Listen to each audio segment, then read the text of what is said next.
Já, hvað í fréttum þar fyrir utan? Þar fyrir utan, þá náttúrulega var boðað til stóra eldra aðgerða gegn skipulagðri brotastarfsemi og fleira í þeim dúr. Lögreglan er að bæta við sig mannafla. Já. Það var opinn fundur í dag, eða streymi af honum, þar sem að dómsmálaráðherra og lögreglustjóri og allir voru að ræða. Þau ætla að fara að taka inn helmingi fleiri held í lögregluskólan og fjölga í lögreglunni. Já, 80 manns. 80 manns alveg, þannig að það Lögreglan hefur nú bent á þetta að það vantar fólk í lögregluna og það er ekkert út af einhverju stóruaukinni skipulagðri glæpastarfsemi, það vantar bara mann á lögregluna. Já, þannig að þetta svolítið Hvort er þetta? Ég held þetta sé bara, það var nú talað á fundinum að það væri nú líka svo mikil aukning ferðamanna og annað og það hefði aldrei verið tekið með í reikningin sem vantilega alveg rétt. Þannig ég held að það sé mikið Þannig að vera laga hörnandi innviði. Já, ég held að það sé nú mikið nær heldur en að tala einhverju skipulagða brotastarfsemi. En af hverju vill Jón mála þetta svona? Er það ekki bara hvernig hann málar hlutin oft? Er þetta ekki svolítið? Allt sé að fara til fjandans. Allt sé að fara til fjandans og það sé... Það er bara einn sem hann getur bergað því. Það er Jón Gunnarsson. Já, og hann kemur með byssurnar. Hann í svolítið svona kúrikaleik, sko. Svo síðasta vörn hins frjálsa heims. Já. Áður en hann rapar ofan í kaos. Já. Skipular að glæpast þessum og taumlaus að hinga komu ólöglegra flóttamanna. Já, akkurat. Ja, við tökum ekki... Þannig að hann fer svona svolítið frjálslega með staðarindir eins og við höfum talað töluðum hérna síðast. Já. En það hefur verið talað og það hefur verið sýnt fram á fækkun lögreglumanna undanfarið. Það er bara eitt af því og svo við getum bara legurými og við getum bara þöluð upp. Þetta er bara merkið hrörnandi innviði. Jú. Og þeir alltaf taka á sig. En hvað segir, er hann búin að finna pening fyrir þessu? Ætlar hann að leggja skatta á þessu?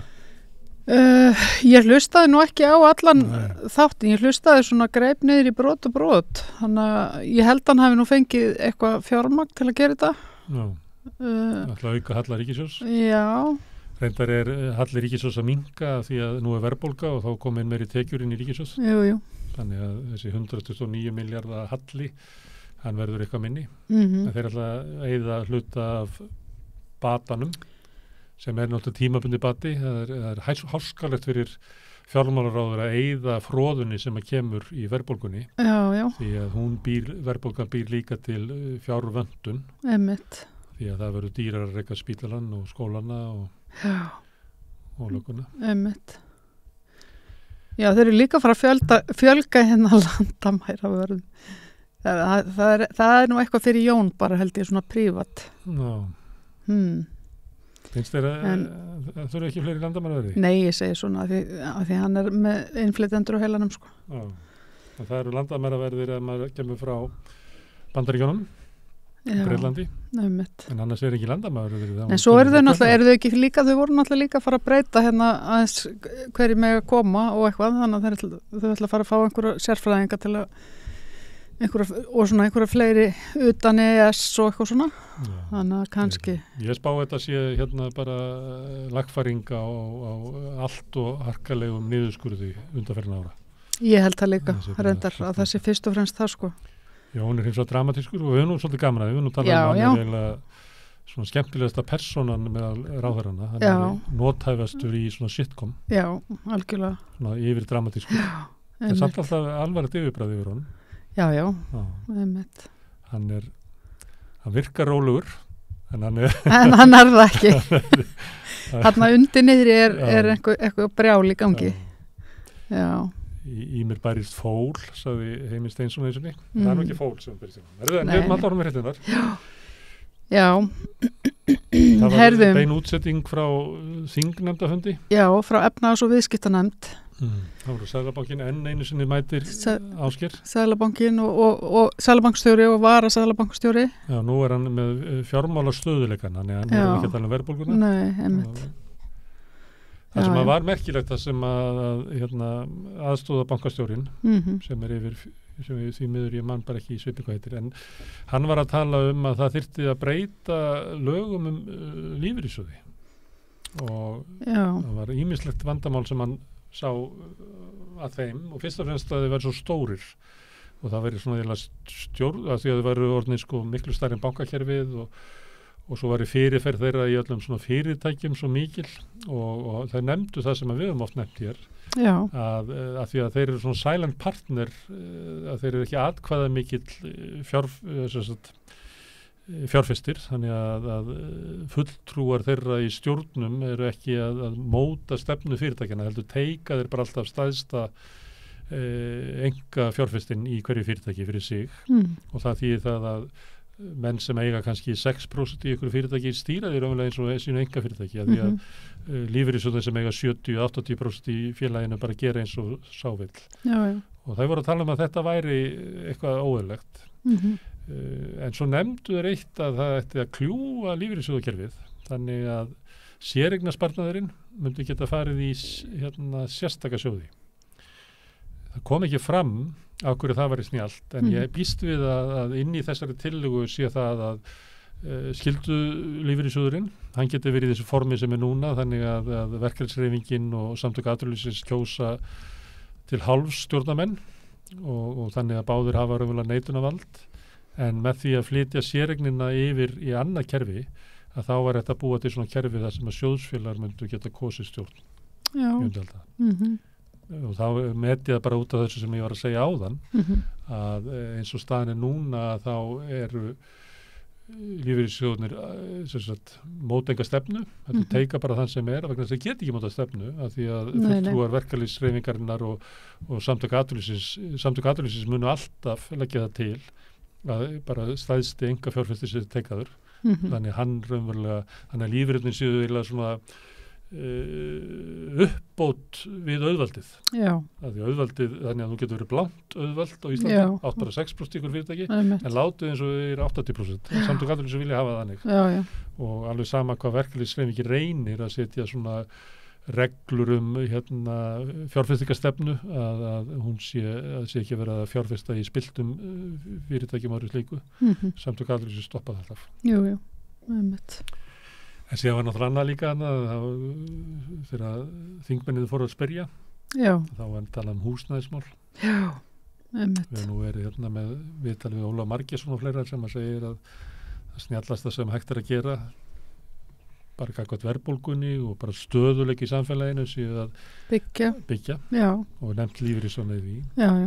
En þessu þetta verið húsnæðismál verið pólitísk ákvörðun. Já, og svo var það ekki þeir sem sögðu líka, ég las það allavega einhvers staðar í dag að ástæðan fyrir þessu væri að það hefði ekki verið byggt ná mikið eftir hrun. Það veit allir.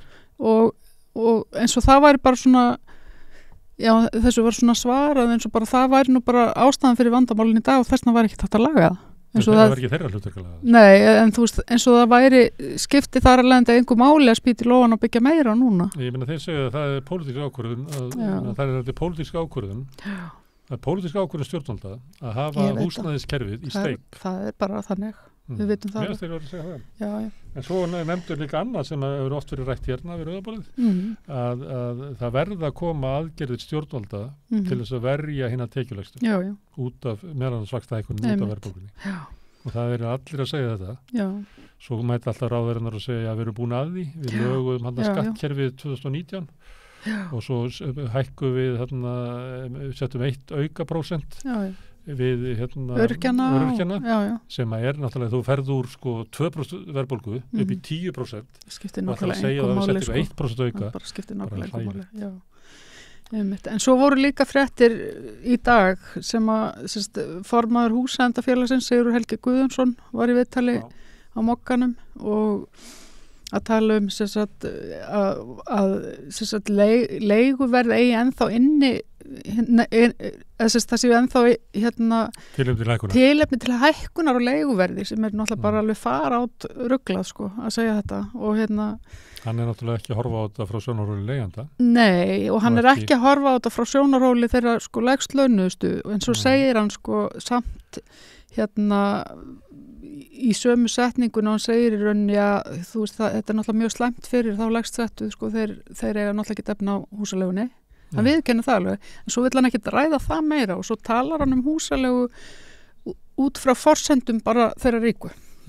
Þannig og hann vill alls ekki sjá leigubremsu að sjálfsögðu ekki og tekur undir með Kára S. Friðriksssyni hagfræðingi hjá HMS, Húsnæðis- og mannvirkjastofnun, að leiguverð hafi aldrei verið sko lægra eða í lægra hlutfalli við fasteignaverð og sjaldan í lægra hlutfalli við laun. Rétt, akkur hann að standa í þessu? Hann í formaður húseigendafélagsins. Já. Og segjum við 100.000 húseigendur. Þá eru kannski 95.000 sem eiga bara sína íbúð. Já. Svo bara einhver 5.000 sem eiga auka íbúð. Svo hann að berjast fyrir hann leigu sala. Já, hvað tykur svona því? Þetta er ekki bara stofna sitt eigið félag? Já, ég segi það líka. Það er ekki að vera að gæta að hagsmunum húseiganda, þú veist, í sambandi við mér finnst þetta skemmtilegast að hlusta á það og sko vera að tala um hverju að borga þaki þegar að legur í fjöldhúsum. Þetta er alveg ótrúlega umræða sko. Já, ótrúlega hvað er með hann og líka samtöku atvinnulífsins, hvernig þau nenn alltaf að vera að taka upp hagsmuni leigusala sem eru bara fámennur hópur sem að veldur stórkostlegum skaða. En þetta er líka bara, þetta voru líka svo villandi upplýsingar eitthvað neginn frá þeim báðum hann í dag. Húseigendafélaginu og hverjum? Já, og honum yfir hagfræðingi hjá Húsnæðis- og mannvirkjastofnun. Að tala leiguverði svona. Hann hefur gert það áður, sá. Hann talar að þú veist að nú er vextir að hækka og nú er, hann hefur verið sagt sko, nú er fasteignaverð að hækka og þar að leiðandi mun leiguverð hækka. Það er ekki tekið inn í þetta heldur að bara verðbólgan og svo kaupmáttarýrnun sem að fólk er að glíma við. Hann hefur nú oft bent á það formaður Leigjendasamtakanna að þetta samhengi á milli fasteignaverðs og leiguverðs er hvergi annars staðar eins og er hér. Nei, einmitt. Og það verður bara sýnt fram á endurstæmi að því ef að fasteignaverð hækkar 10% að þá er kannski leiga hækka 1% og það er bara út af allt öru forsendum. Hér er alltaf látið þess að ef að fasteignaverð hækki að þá er leigan að hækka hjá manni sem keypti fasteigna fyrir 10-15 árum. Bara hækkun fasteignaverðs snertar ekki neitt nema það að sko fasteigna gjöldin hækka, en þau eru bara brot sko. Það er kannski verið að hækka bara sko vægi þess inn í húsalegunni ef að fasteignaverð hækkar 10% þá er vægi sko hækkun af fasteignagjálda inn í kostnaði leigusalans kannski bara 0,01%, bara eitthvað hlægilegt. Nákvæmlega. En það er líka, ég var að skrifa aðeins þetta á Samstöðun í dag og bendi á vísa í grein frá Guðmundi líka þar sem hann er að tala sko húsalegu, eða hlutfall húsalegu af lágmarkslaunum hér í samaburði við önnur lönd á Norðurlöndunum til dæmis. Það sem að við erum miklu herri. Við erum mikið herri. Þannig að Þetta er náttúrulega, þetta er bara eitt af stærstu vandamálum íslensks samfélags er húsnæðismarkaðurinn, hátt á húsalega. Akkurat. Og það ætti að vera hægt að fá alla borðin eins og sagt til þess að glíma þetta. Það er ofsalega svekkjandi þegar maður sér svona skakka umræðu þetta. Já, og hvað margir telja að þeir hafi samíla hagsmuni með okurleigur? Já. Það er alveg óskiljanlegt. Já, það er óskiljanlegt. Því að samtök atvinnulífsins til dæmis sem að semja og kaupa kjör ættu að fara í herferð gegn okurleigur. Því að fólki sem að okrarnir eru okra á með leiguna, þeir koma til samtök atvinnulífsins og heimta hærri laun. Já, þannig að sko samtök atvinnulífsins hafa bara samíla hagsmuni með launafólki að losna við þetta út úr íslensku samfélagi. Herðu, næsta frétt. Katego kynnti 134 milljarða króna uppbyggingu við Keflavíkurflugvöll. Það var svolítið svona... Katego er? Já, þetta eru Vissur það fyrir daginn í dag? Katego? Ég er ekki viss ég hafi vitað fyrir sko, og þessi mynd sem að birtist held ég í mokkanum af sko Bjarnabæðintinsinni og öllum kollunum hann í Katego þetta var bara svona episk mynd eitthvað neinn. Það er líka því að það var svona öxl á manni sem var með svona strípur. Já, hann kom svona inn á myndina einmitt. Þetta var svona eins og þetta var bara kallar. Já, þetta var svona eins og það er nú kona sem er stjórnarformaður. Já, þetta var svona eins og mynd síðan sko 1954 eða eitthvað. Ég var svona næstuði búin að deila þessari mynd sko. Það er merkilegt að svona fyrirbyrði sem að fá að vita hvað þið er getur planir að 134 milljarða uppbyggingu. Já. Það er svolítið mikil peningur. Það er rosa mikil peningur. Og engin vissi alveg hvað þetta er. Þetta er svona einkafyrirtæki sem er í eigu ríkisins og þar að heyri það undir Bjarna. Það eru breytingar á því. Í gamla daga þá hefði þetta heyrt undir samgönguráðherra. En í tíð Bjarna, og reyndar aðeins fyrir það, að þá er ekki litið á eitthvað svona fyrirbríði eða byggðamálaráðherra. Þau sjá eða hefur verið falið það að sjá uppbyggingu í kringum Keflavíkurflugvöll á svæði bæði ríkisins og sveitafélaga þar. Í gamla daga þá heyrði svona fyrirbrigði undir viðkomandi fagráðherra. En núna þetta allt skilgreint sem eign, þannig að við almenningur komum að þessu sem eigendur, eins og hlutafjáreigendur. Og þar lendi heyrði þetta allt undir Bjarna. Og þannig að plana var farið út í samkeppni, svona hönnunar og skipulags og hugmyndasamkeppni hvað ég að gera við landsvæði í kringum Keflavíkurflugvöll. Það var hollenskt fyrirtæki held ég sem að vann samkeppnina og þar með plönum að byggja svona, hvað heitir þetta, iðngarðar, hugmyndur að þarna verði góðu staðu fyrir lyfjaverksmiðju. Þannig að þú getur framleitt lyf og svo getur flogið með lyfin bara hingað og þangað. Ég veit ekki hvað vitir í þessu. En þetta bara stærðin á þessu svo 134 miljardar. Gríðalegt. Þetta einhver 5 manna stjórn. Gætið nöfnin á þeim en þú myndir ekki þekki neitt af því. Nei. Svo forstjóri sem enginn hefur heyrt áður. Þau eru raunverulega komið hálfgert svona, ég segi ekki skipulagsvald, þetta var náttúrulega að fara undir samþykkt hjá Reykjanesbæ og Suðurnesjabæ.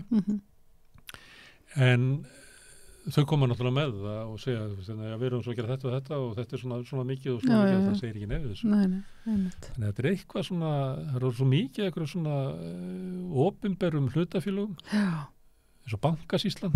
Hún bara ræður í hvort að bankinn sé seldur. Það er búið að búa til svona einkafyrirtæki út frá öllum geirum hérna og verið að reyna að reka innviðina eins og einkafyrirtæki. Já, eins og þínir hagsmunir sé ekki sem borgara eða notanda af innviðunum, heldur sem hlutafjáreigenda af. Nei, það er satt. Ég veit það. Þú verður fyrst og fremst skilgreindur sem eigandi að Landspítalanum. Já, einmitt. Nákvæmlega. Herðu, ég ætla að segja smá fréttir á honum Halla einmitt. Já. Honum Haraldi Þorleifssyni, Óskabarni íslensku þjóðarinnar. Það er allir búin að fylgjast mjög spenntir held ég með þessum samskiptum hans við Elon Musk undanfarið, en Elon Musk náttúrulega sagði honum upp störfum. Þetta er náttúrulega eins og í James Bond myndunum, þær eru betri eftir því sem að illmennið er betra. Já. Og Elon Musk er náttúrulega besta illmennið sem það eftir að hugsa sig. Hann er náttúrulega bara fyrir fram úr öllum helstu væntingum fólks, hann verður, alltaf meira og meira illmenni. Hann er að brekta eins og klistur út úr James Bond. Já. En hvað ég var að hlusta á lag eftir Halla í morgun. Já, svo sagði hann postaði í gærkvöldi á Twitter eitthvað svona að hann væri nú alveg að hugsa bara aðra skemmtilegri hluti heldur en þetta Elon Musk mál og hann ætlaði nú að held ég láta vita í kvöld eða eitthvað svo leis hvað hann væri með í smiðum, en svo er einhver búin að leggja svo held ég eða eitthvað, eða hvort hann er búin að sína það. Hann fekk eitthvað 170 miljón nýja fylgjendur. Já. Hann er bara móða úr því. Hlustar á lagið? Nei, ég er ekki búin að hlusta það. Ég ætla að hlusta það í kvöld. En Elon Musk, það var viðtal við í síðdeis útvarpinu held ég. Hann er fínn tónlistarmaður, ég hef alveg heyrt áður eitthvað með hann. Hvað heitir þessi tegund tónlistar? Það eru margir svona kallar sem eru svona, syngja svona milt og rólegt. Já, þetta er bara... Þetta er rosa hetja. Nútíma þjóðlega tónlist. Hann fellir í illmennið, svo tekur það bara upp gítar eins og bara rockes og syngur á leiðin inn í sólsetrið. Já. En allavega það var viðtal við æsku vinans í dag í síðdeis útvarpinu hann Andrés Jónsson, já, sem er PR-maðurinn Andrés Jónsson, og hann var aðeins að svona lesa í það hvað hefði verið í gangi þarna á milli hans og Elons, og hann segir að þetta sé mikið svona lengri saga heldur en kannski fólk átti sig á. Og og var að útskýra líka svona nákvæmlega hvernig samningurinn hefði verið sem hann hefði gert. Það má ekki reka hana því það var eitthvað 10 fyrirtæki eitthvað svoleið sem að Twitter keypti, og samningurinn við alla þá söluaðila er einhvern veginn svona að þeir hafi þurft að vinna í einhver x ár, og Twitter er kannski að gera það einhver leiti til þess að gera samningin ódýrari og en svo ef að í rauninni þeir eru reknir þá þurfa þeir bara að borga samningin upp en það stendur samt í samningum að það megi ekki reka þá, þannig að þetta er bara mjög flókið mál sko þannig að Elon hefur ekki einhvern veginn átt að sjá þessu þegar hann er að reka og eitra peð hann rak hann mann sem hann mátti ekki snerta og Halla vantaði í rauninni sko skriflega staðfestingu á því að væri búið að reka hann hann tróði tilbaka þeir voru búin að passa sig á því að vera ekki með og hann segir hann rekur alla og hann lætur engan hafa skriflega staðfestingu af því það er hægt að nota það í kæru gegn þér og Halla vantaði þessa staðfestingu til þess að geta bara stemt honum en hann tróði tilbaka sem þann eftir Elon Musk en hann á þetta samt staðfest og meir en það, hann á ekki bara auðvitað rakið þig heldur líka þegar hann er að neyðra hann fyrir að vera fatlaður og rakið að því þú gerir ekki neitt og að því að þú ert fatlaður og þú þykist þetta og þú þykist hitt, þannig að hann er með ennþá meira í höndunum til þess að kæra hann sko. Annars var það bara með þú ert drekinn annars er það bara þú ert drekinn sko. Þannig að Varstu ekki því í fósklunum? Jú, uppáskett sem heit í fósklunum, þú ert drekinn þannig að þetta er þetta var dálítið athyglisvert þetta var ekki eitthvað svona flipp hjá Halla sko, heldur var þetta alveg þaulhugsað Sá Andrés Jónsson sem að þeir ólust upp saman þeir eru gamli vinir Ok, herðu nú þurfum við að gefa í við þurfum að gefa í það er búið að saka íslensku óperuna rasisma fyrir uppsetningu sem Madame Butterfly Hvað finnst það?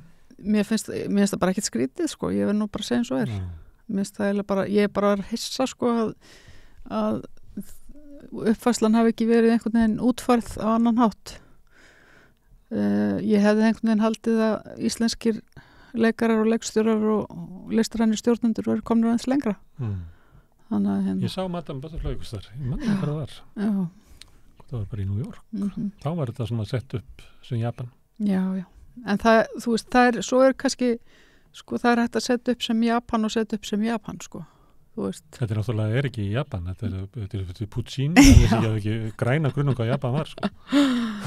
Já, en þú veist, þú getur alveg Þetta er bara svona, hvað er þetta svona Everland, þetta er bara Delluland Þetta er bara Delluland Þetta er til Dellulandi Nákvæmlega Þannig að það verður örugglega eitthvað framhald á þessum mótmálum Ég ætla að googla í kvöld hvernig menn setja þetta upp í dag hvort að menn flytja þetta til Það verður mjög forvitnilegt Ég veit ekki þetta er nú óttalega vella sko veit ekki hvort það sé hægt að flytja þetta út úr þessu Everlandi Nei, einmitt Herðu, svo Puccini var rosa vitlaus og erfiður og leiðilegur maður rosalega montinn það er þú vilt þröngar stjettir tala átt illa hverjum annan og óperuhöfundar er ekki margir en óperuhöfundar voru allir saman og Puccini var alveg síðasta sort það verið fá að verið talað jafn illa eins og hann mann Herðu, það er spáður rosa kuldatíð núna næstunni nú getur við verið að aðtöku hvort að hittaveitan skrúi fyrir sundlaugarnar og eitthvað svona Það mun vera þannig, þetta er bara fullirt við mig það er bara minkaðu þrýstingurinn til þess að dugi heitt vatn fyrir alla og við sem að búum í gömlum timburhúsum niður í bæ Þið fáið bara voða lítinn hita Við erum bara að deyja úr hvað var þetta, eitthvað 3 vikur fyrir árinu Mér er orðið svo langkalt Þið erum bara að tróða dagblöðum inn í veggina inn í sloppin Já, inn í sloppin Það var einhverju fangar gerðu það í gúlaginu tróðu dagblöðum inn á sig Íslendingum er aldrei fjölgað meira Nei, einmitt Er það fögnur? Varstu ánað að sjá þetta?